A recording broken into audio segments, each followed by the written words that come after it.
I'd like to address the piece of shit racist that came into my live the other day. Hey, Jesus, you got some balls, bro, telling me to teach white people not to be racist. You centered your white saviorism in a Mexican movement, and the moment a marginalized person didn't accept you as their white savior and told you that you were crossing boundaries, your white fragility kicked in. What is white fragility? White liberals may experience defensiveness, denial, or withdrawal when confronted with discussions about race and racism. This fragility can hinder productive conversations and prevent white liberals from fully engaging with the dismantling of systemic racism. You then predictably shifted from ally to threat. You went as far as calling someone from a marginalized group racist when we know marginalized people can't be racist. We didn't invent race. We don't uphold the racist systems.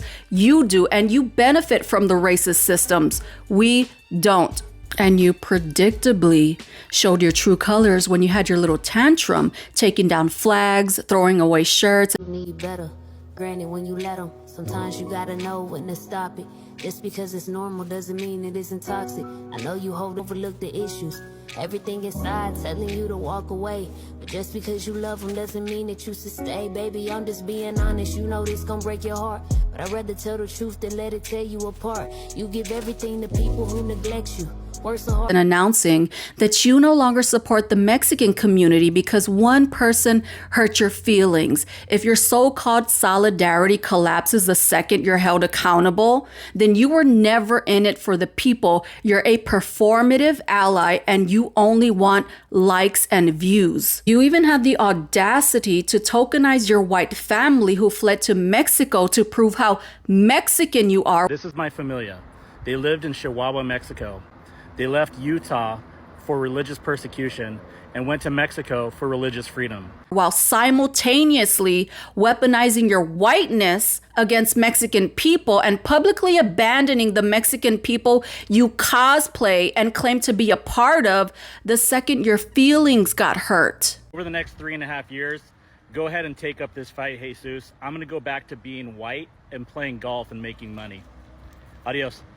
These are my people. I've been told many times that I do not belong in certain movements because I do not look the part, and I would never walk away because it is not about my ego. It is about liberation. Meanwhile, you're weaponizing your whiteness to punish a community because your savior fantasy wasn't catered to. That is not support. That is violence. You ain't demure, honey. You're diabolical. You ain't demure, you're them hands, baby. You ain't cutesy, you're petty. And that's all right, baby. That's okay. You loud. That's wonderful. I love it.